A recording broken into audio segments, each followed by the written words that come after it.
अस्सलाम वालेकुम भैया, मैं हूँ रेहान कनाडा से। उम्मीद है आप लोग सब खैर खैरियत से होंगे। आज हम बात करेंगे जनाब अली, आज यहाँ की कॉन्डो मार्केट के बारे में।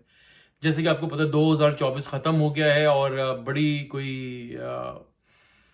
इमिग्रेशन के हवाले से कोई बहुत अच्छी खबरें नहीं रही। और स्टूडेंट्स को लेकर, इंटरनेशनल स्टूडेंट्स को लेकर, इमिग्रेशन के मामला, LMIS, वर्क परमिट, इन सब को लेकर गवर्नमेंट ने बहुत बड़े बड़े कुल्हाड़े चढ़ाए और बहुत सख्तियां कर दी और बहुत ज़्यादा रूल्स एंड रेगुलेशन चेंज कर दिए, रिक्वायरमेंट्स चेंज कर दी और बहुत सारे मामला को जो है इन्होंने लेकर चेंज किया। तो उसका ट्रिकल डाउन और उसके असरात जो है ना अब आने शुरू हो गए हैं। और जिसका असर अब सबसे ज़्यादा जो यहाँ की प्रॉपर्टी मार्केट, जो रेंटल मार्केट है, उसके अंदर जो है ना अब दिखाई दे रहा है। यहाँ पर एक रिपोर्ट में भी पढ़ रहा था कि यहाँ पर इस वक्त इससे पहले थोड़ा सा मैं आपको इसका बैकग्राउंड बताऊं कि इस वक्त जब स्टूडेंट्स और वर्क परमिट के ऊपर ये लोग और इमिग्रेशन के को लेकर लोग धड़ाधड़ यहाँ पर कनाडा में लैंड कर रहे थे, हजारों की तादाद में रोज लोग आते थे, फ्लाइटें उतर रही थी, 8-10 फ्लाइटें आती थी, उसके अंदर लाइक 70-80-90% लोग जो है ना इंटरनेशनल स्टूडेंट्स होते थे और वर्क परमिट होल्डर होते थे, एक्सप्रेस एंट्री के ऊपर आते थे, लोग इमिग्रेशन लेकर आते थे, डायरेक्ट लैंडेड इमिग्रेंट बन रहे थे।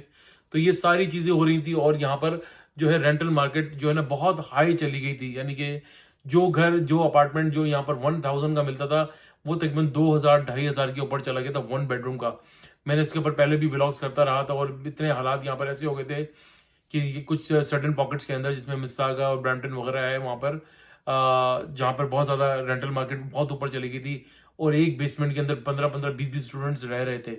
तो क्योंकि लोग आ रहे थे, वीजे लग रहे थे, इकोनॉमी जनरेट हो रही थी, खूब गवर्नमेंट को पैसा मिल रहा था यहाँ पर और रेवेन्यू जनरेट कर रही थी गवर्नमेंट, बिलियंस ऑफ डॉलर्स।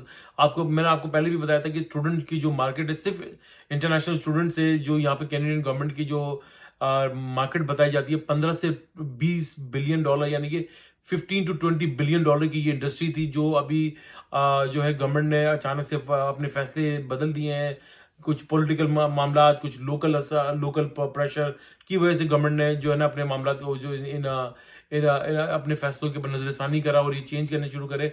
उसका असर अब ये आना शुरू हो रहा है, जहां पर कौन रेंटल जो है वहां पर आपको घर नहीं मिलते थे। अब जनाब अली, यहाँ पर जो लास्ट मंथ की जो रिपोर्ट है, तकरीबन 6128 कॉन्डोमिनियम्स जो है यहाँ पर मार्केट में आए रेंट के लिए। 6128 कॉन्डोज आए मार्केट में फॉर रेंट के लिए और उनमें से सिर्फ 528 रेंटेड हो सके। अब अंदाजा करें कि यानी कि इतना बड़ा ये गैप आ गया, चेंज आ गया। जिन्होंने यहाँ पर इन्वेस्टमेंट की हुई थी, जो इन्वेस्टमेंट प्रॉपर्टी थी यहाँ पर, जिनकी कॉन्डो के अंदर इन्वेस्टमेंट थी, जिन्होंने बड़े महंगे महंगे घर यहाँ पर ले लिए थे, 1 बेडरूम का अगर 6-6 साढ़े 6 लाख डॉलर का यहाँ पर लिया हुआ था, अब उनके पास पोजीशन भी आ गए हैं उनकी, क्योंकि उनकी इन्वेस्टमेंट प्रॉपर्टी थी और अब वो मार्केट में लोग नहीं है रेंट के ऊपर। उनको वो रेंट उन्होंने लगाए हुए हैं, रियल्टर को लगाए हुए हैं, यहाँ पर KGG की साइट पे लगाए हुए हैं, फेसबुक के ऊपर मार्केट प्लेस पे लगाए हुए हैं, लेकिन उनको टेनेंट अब नहीं मिल रहा है क्योंकि यहाँ पर हालात बहुत हद तक चेंज हो चुके हैं। बहुत सारे स्टूडेंट जाने की तैयारी कर चुके हैं।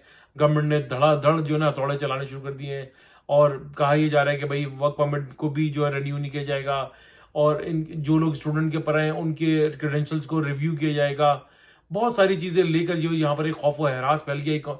और इकोनॉमी के हालात जो है ना, आपको पता है, मैंने आपको पहले ही बताया था, इकोनॉमी के हालात कोई बहुत अच्छे यहाँ पर नहीं चल रहे थे। जॉब मार्केट यहाँ पर बहुत ज्यादा खराब हुई हुई है। अभी भी एक जॉब के लिए अगर आप कोई इंडीड या किसी भी साइट के ऊपर आती है, तकरीबन 300, मैं तो एक दो अपने ऐसे दोस्तों को जानता हूँ जो ये बताते हैं कि हमने 100 जगहों पे जॉब अप्लाई करी, तब जाके उनको 1-2 जगह से कॉल आई और वो भी काफी अंडर, यानी कि वो जो एक्सपेक्टेशन थी, हाई, जो अपनी एक्सपेक्टेशन अपनी डिग्री के हिसाब से कर रहे थे, उस हिसाब से उनको जॉब ऑफर नहीं हुई। वो जॉब ऑफर नहीं, लेकिन उनको जॉब लेनी पड़ी because of they have no jobs. उनके पास कोई जॉब भी नहीं थी। तो हालात अभी सब तक ये आ गए कि भाई यहाँ पर जो तो कॉन्डो की रेंटल मार्केट है, वो काफी हद तक जो है ना वो डैमेज हुई है। अब गवर्नमेंट देखें आगे क्या करती है, आगे आने वाला वक्त ही बताएगा कि अब होगा क्या। ये बहुत बड़ा गैप है, ये बहुत बड़ा जो है, ये बहुत बड़ी न्यूज एक तरीके से 6128 कॉन्डोमिनियम्स जो है मार्केट में रेंट के लिए आए हुए, उनमें से सिर्फ 528 सिर्फ वो उनको टेनेंट रेंटेड हो सके। इसके अलावा अब तक लोग जो है, जो इन्वेस्टर हैं, जो ओनर्स हैं, वो स्ट्रगल कर रहे हैं और वो काफ़ी परेशान हैं क्योंकि उनकी मॉर्गेजेस स्टार्ट हो चुकी है, they are paying from their pockets. तो ये एक बहुत देखा जाए तो ये बहुत बड़े जो है ये प्रॉपर्टी सेक्टर के अंदर ये बहुत बड़ा झटका है और ये बहुत बड़ा, ये कोई अच्छा साइन नहीं है। गवर्नमेंट को मेरे हिसाब से इसके ऊपर कोई एक्शन लेना चाहिए और कुछ रिव्यूज़ करने चाहिए और देखना चाहिए कि भाई ये अगर इतनी बड़ी मार्केट, अगर आपने ये इतना बड़ा गैप आ गया, कोलैप्स कर गई, तो ये इन्वेस्टर कहाँ जाएंगे? क्या ये बैंकरप्सी फाइल कर देंगे? अल्लाह ना करे कभी ऐसे हालात हो। आई एम श्योर कि गवर्नमेंट कोई ना कोई इसके ऊपर एक्शन लेगी और कुछ ना कुछ उनके उनके साथ कंपनसेशन किया जाएगा। कंपनसेशन क्या किया जाएगा? कुछ थोड़ी सी अपनी पॉलिसीज़ के अंदर नरमी लेकर आएँ और जो है देखें आगे जाके क्या होता है। ये तो काफ़ी अलार्मिंग बात थी जो मैंने आपको बता दी। आई होप कि आपको वीडियो अच्छी लगे, तो प्लीज़ भैया लाइक करें, सब्सक्राइब करें, बेल आइकन का बटन जरूर दबाइएगा, शेयर करना ना भूलिएगा। दुआ दीजिए, दुआ लीजिए, दुआ में बड़ी ताकत है। सदका खैरात चैरिटी करते रहा कीजिए, आपको बड़ी बड़ी परेशानी आफात से बचाती है। इंशाल्लाह ताला नेक्स्ट व्लॉग में फिर हाजिर होंगे, तब तक के लिए अल्लाह हाफिज़।